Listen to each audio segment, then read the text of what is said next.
Hello guys, hope all are doing well. तो आज का वीडियो लेकर के आया हूँ, that is the regulation act 1773 से लेकर के 1855 तक जितने भी एक्ट आए हैं मॉडर्न हिस्ट्री में, वो सब आज हम कवर करने वाले हैं।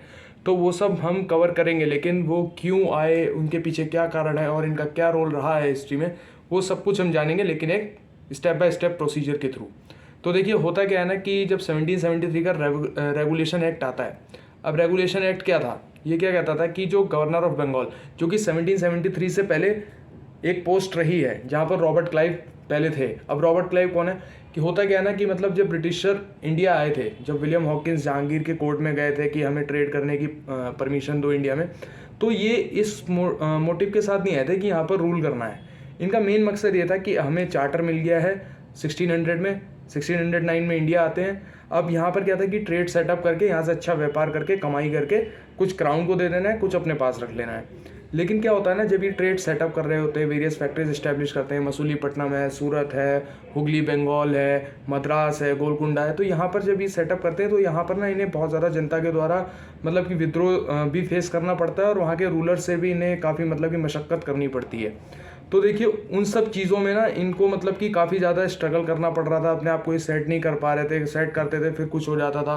तो ये सब चीज़ें घट रही थी, तो इन्होंने सोचा कि ऐसे तो काम चलेगा नहीं। बैटल ऑफ प्लासी होता है 1757 में, ठीक है, वहाँ ये सिराजुद्दौला को हराते हैं।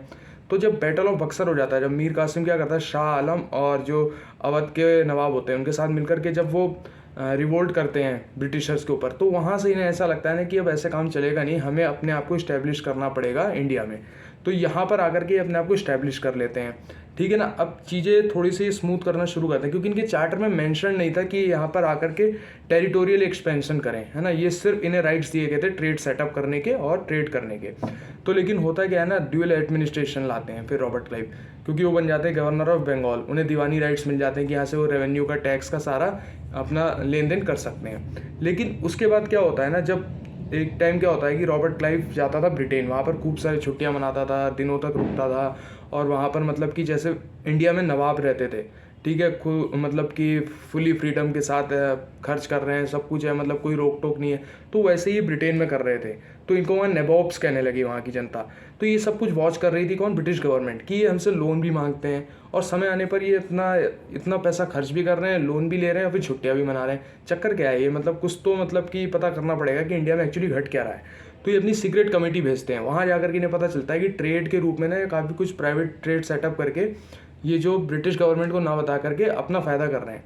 तो इसीलिए ये सब कुछ जो जितने भी एक्ट्स आएंगे जो हम पढ़ने वाले हैं 1773 से लेकर के 1855 तक, ये क्या करेंगे, ये कंपनी के ऊपर लिमिटेशंस डालेंगे कि अब जो 1773 आएगा उसके बाद फिर जो अगला चार्टर एक्ट आएगा, तो यहाँ पे कंपनी की लिमिटेशंस बढ़ती जाएंगी, ठीक है ना, और क्राउन का इस्टेब्लिशमेंट बढ़ता जाएगा इंडिया की तरफ, ठीक है ना। ये सब कुछ बहुत ही धीरे धीरे होगा, और फिर जाकर के जब हम आगे पढ़ेंगे 1857 के रिवोल्ट में जो विद्रोह होता है, क्रांति होती है, वहाँ पर आकर के कंपनी को रिमूव कर दिया जाएगा और फिर वहाँ इस्टेब्लिशमेंट होती है ब्रिटिश क्राउन की।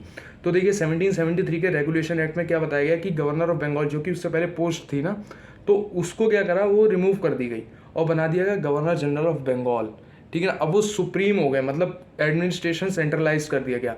कैसे, क्योंकि जो मद्रास है और जो बॉम्बे है, उधर के गवर्नर किसको रिपोर्ट करेंगे, सीधा बंगाल को, ठीक है ना। सुप्रीम कोर्ट के एस्टेब्लिशमेंट कर दिया गया 1774 में।